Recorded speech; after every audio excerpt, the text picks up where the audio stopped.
Bonjour à tous, on se retrouve pour une nouvelle position avec ici le trait pour les blancs.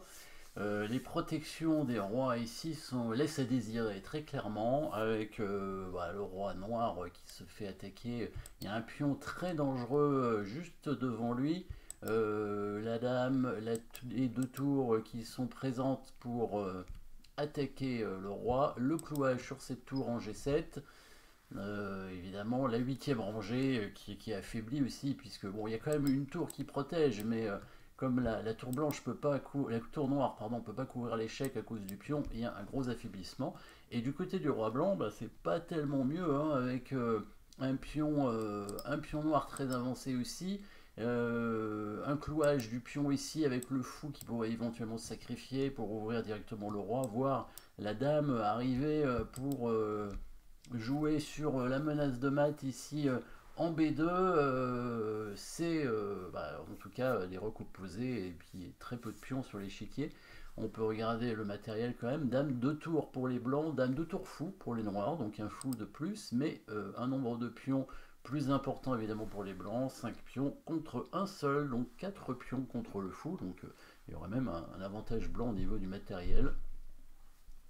Après, les noirs ont aussi des menaces, hein. Apparemment, le coup de fou qui prend le pion pourrait être un bon coup, puisque ça ouvrirait le roi blanc, ça dégagerait du coup la colonne de la dame, et avec l'aide du pion et de la dame, on pourrait facilement mater avec les noirs. Donc les blancs ont intérêt à trouver des coups forcés assez rapidement. Alors les coups forcés, il y a des échecs évidemment, la dame qui peut donner échec en F8, mais c'est contrôlé hein, par la dame et la tour, en D8 aussi, c'est contrôlé. Alors elle pourrait prendre la tour, mais le roi reprend, et si le pion fait dame, il y a la tour qui prend évidemment la nouvelle dame. Donc pour l'instant, rien de spécial. Est-ce qu'il y a une menace de mat qu'on pourrait créer avec les blancs? Pas en un coup en tout cas. On pourrait essayer d'attaquer la tour C8 non protégée évidemment. Ce serait presque une menace de mat. Si ce serait une menace de mat, dame e6 par exemple pourrait menacer mat en prenant la tour, mais cette tour peut simplement bouger, hein. Elle se déplace peut-être sur une case où elle serait protégée par la dame hein, en B8. Et en plus, cette menace de mat est peut-être pas si dangereuse, et c'est dans le sens où si les noirs sacrifient quand même le fou sur le pion, si on prend la tour, il y aurait une défense avec une attaque à la découverte hein, qui serait envisageable pour les noirs, à voir si c'est possible. Après, il y a la dame blanche qui pourrait quand même récupérer le fou hein, quand le fou prend le pion.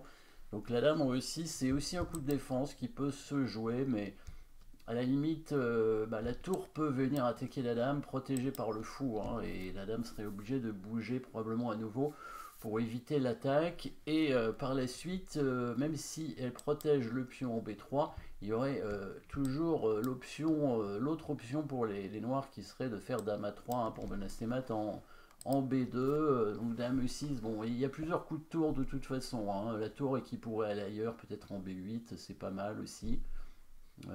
On pourrait aussi peut-être ramener le fou en D7 pour protéger la tour tout en attaquant la dame. On conserve la tour à la défense du pion ici pour pouvoir menacer mat ici en deux coups. Donc des possibilités hein, pour les blancs si on met la dame ici. Peut-être le fou qui revient avec possibilité pour les noirs hein, évidemment. Le fou qui revient pour menacer ou bien un coup de tour peut-être en B8 tout simplement avec toujours l'attaque hein, ici, puisqu'il y a une nouvelle attaque avec la tour, et la possibilité donc pour le fou, la dame, de venir menacer mat derrière. Donc on va chercher un coup qui serait plus menaçant, et aussi avec une menace de mat.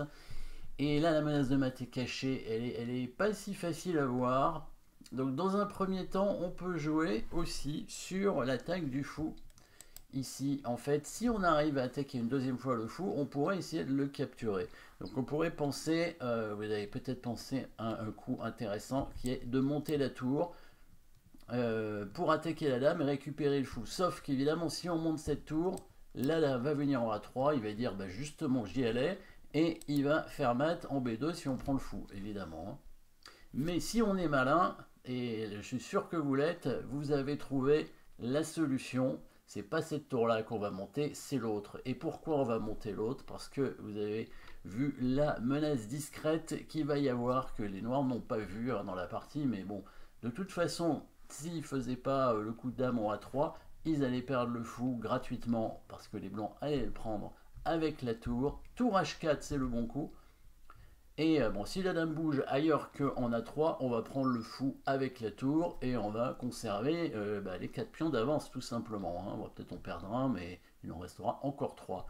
Et quand les noirs font cette menace évidemment très discrète, hein, menace de mat en B2 avec la dame protégée par le pion, et ben c'est là que intervient évidemment la menace de mat qu'on avait créée sournoisement, bien sûr, avec le coup de tour en H4.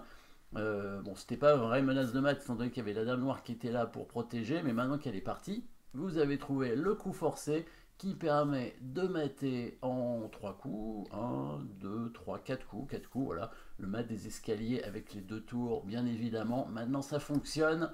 Le sacrifice de dame qui va attirer le roi et ensuite on va ouvrir l'espace en sacrifiant aussi encore, finalement c'est une deuxième dame, hein, on sacrifie 2 dames puisque le pion va avancer, va se transformer en dame et du coup on la sacrifie aussi parce qu'il la prend et après on mate avec les 2 tours. Vous avez vu évidemment la suite, dame prend tour échec, attraction du roi et sacrifice de dégagement d'espace ici avec ce pion qui avance pour laisser le passage à la tour blanche sur la colonne pour pouvoir faire évidemment le mat des escaliers, de l'escalier avec les 2 tours, hop, et la deuxième tour qui arrive pour faire un mat ici. Un mat qui n'est possible que parce que la tour bien sûr est montée en H4, donc peut coulisser sur la colonne à côté, la colonne G, et parce que évidemment la dame est partie, hein, donc ne contrôle plus la possibilité de... contrôle plus la protection du roi en fait, hein, elle pourrait couvrir, hein, sinon évidemment la dame, le seul coup en fait ce serait de jouer la dame en E7 par exemple pour protéger la tour, hein, pour couvrir, protéger le roi, mais dans ce cas là on peut tout simplement échanger les dames et prendre le fou avec la tour et conserver les 3 pions d'avance parce qu'on va perdre ce pion là. Voilà, et celui-ci on devrait pouvoir le récupérer assez rapidement, hein, avec une tour peut-être au milieu, peut-être on peut amener la deuxième aussi pour protéger, enfin, ou éventuellement, de toute façon, le pion qui avance, voilà, la tour qui avance ici pour attaquer le pion avec la tour qui se met en C4 pour bloquer la colonne, et puis ce pion devrait être récupéré assez facilement.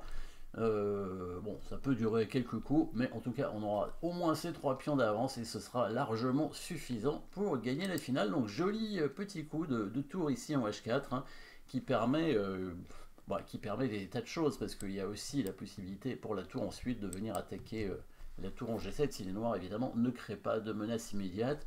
Ce coup de tour en H4 est très important aussi pour éviter bien sûr le sacrifice de fou en B3 puisque il n'y aurait plus la découverte après, hein, puisque la dame serait capturée. Merci d'avoir suivi cette position. N'oubliez pas de vous abonner et à très bientôt.